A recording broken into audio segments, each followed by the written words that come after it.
जोहार साथियों, 21 मार्च को रात को अरविंद केजरीवाल जो दिल्ली के मुख्यमंत्री थे उनको गिरफ्तार किया गया।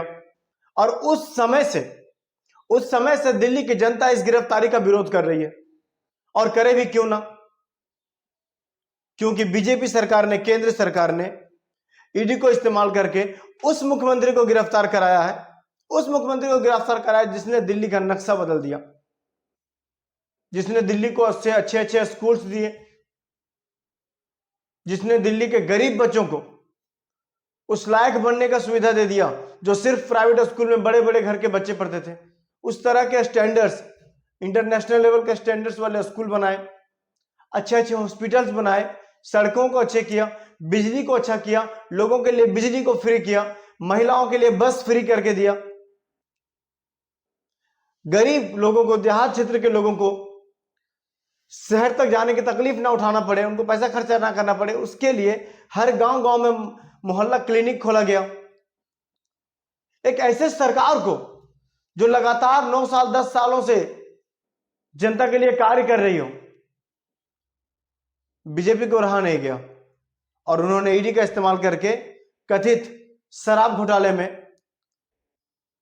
अरविंद केजरीवाल जी को गिरफ्तार कर लिया। जबकि ईडी ने अभी तक अरविंद केजरीवाल के खिलाफ शराब घोटाले में उनके होने की, उपस्थिति की, उनके किसी भी तरह के क्रियाकलाप के, किसी भी तरह की हरकत की या उनके लेन देन की कोई सबूत कोर्ट को नहीं दे पाई है। सोचिए, जिस केस का चर्चा 2 सालों से चल रहा था, ईडी उनका जवाब कोर्ट में क्यों नहीं प्रूव कर पा रही है? अगर 2 साल से ईडी उस पर जांच कर रही है कि केजरीवाल ने शराब घोटाला किया तो उसके पास सबूत क्यों नहीं है? उन्होंने कोर्ट को सबूत क्यों नहीं दिया? लगातार आम आदमी के पार्टी सड़कों पर उतर रहे हैं, विरोध प्रदर्शन कर रहे हैं, थालियां बजा रहे हैं और सरकार को, जनता को बताने की कोशिश कर रहे हैं कि आपके मुख्यमंत्री को झूठे केस में फंसाया गया है।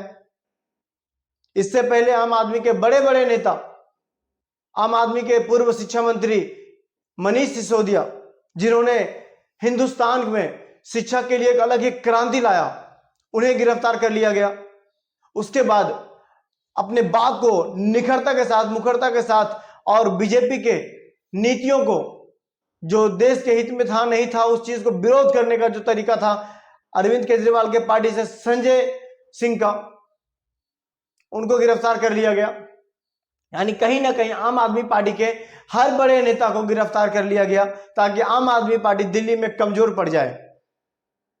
और एक बड़ी खबर बता रहा हूं मैं आपको, आम आदमी पार्टी के ही जो नेता हैं, जो एमएलए हैं, यानी पंजाब के, आम आदमी की सरकार पंजाब में बनी है, वहां पे जो उनके एमएलए हैं, उनके 3 एमएलए को 25-25 करोड़ का ऑफर मिला बीजेपी की तरफ से।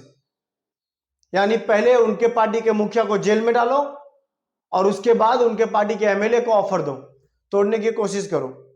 तो ये है हमारे देश का लोकतंत्र जो अब बचा हुआ है, और ये है केंद्र सरकार का रवैया लोकतंत्र बचाने के लिए। और ये लोग कहते हैं कि हम लोग लोकतांत्रिक देश में लोकतांत्रिक तरीके से सरकार चला रहे हैं। इस तरीके से लोकतांत्रिक तरीके से सरकार चलती है? अरविंद केजरीवाल को जेल में डाला गया, उनके खिलाफ कोई सबूत नहीं, क्यों डाला गया भाई? क्योंकि इलेक्शन है सर पर। इस तरह कैसे चलेगा? आज अरविंद केजरीवाल जी की जो धर्मपत्नी है वो आती है ऑनलाइन और वो लोगों से अपने बात को रखते हुए कहती है कि अरविंद केजरीवाल के खिलाफ जितना भी केस लादा गया है वो सारे फर्जी हैं। और अरविंद केजरीवाल के जो आरोप है कि शराब घोटाले का पैसा लिया उन्होंने, तो अरविंद केजरीवाल जी अगर वो पैसा लिए हैं तो वो पैसा कहां है? ये खुलासा अरविंद केजरीवाल जी 28 तारीख को करेंगे, क्योंकि आज 28 तारीख है और 28 तारीख को अरविंद केजरीवाल जी कोर्ट पहुंचने वाले हैं। कोर्ट में उनकी सुनवाई होने वाली है, तो देखना दिलचस्प होगा क्या कुछ होता है कोर्ट में। बीजेपी के जो वकील हैं, अरविंद के ईडी के जो वकील हैं, सॉरी ईडी के जो वकील हैं, वो अपने केस में अरविंद केजरीवाल के खिलाफ क्या कुछ सबूत पेश करते हैं वो देखना होगा। और ईडी के खिलाफ जो चार्जशीट दायर किए गए हैं अरविंद केजरीवाल की पार्टी की तरफ से, उनके खिलाफ क्या सबूत हैं, अरविंद केजरीवाल के निष्पक्षता के क्या सबूत हैं, वो सारे सब कुछ आज कोर्ट में पेश किए जाएंगे। अरविंद केजरीवाल जी कोर्ट को बताएंगे कि अगर वो पैसा हमने लिया तो कहां है और अगर हमने नहीं लिया तो किसने लिया और वो पैसा कहाँ है, क्या वो पैसा इलेक्टोरल बॉन्ड के थ्रू बीजेपी के खाते में गया है या वो पैसा कहाँ गया है, ये सारा मामला आज कोर्ट में क्लियर हो जाएगा। जय हिंद, जोहार झारखंड।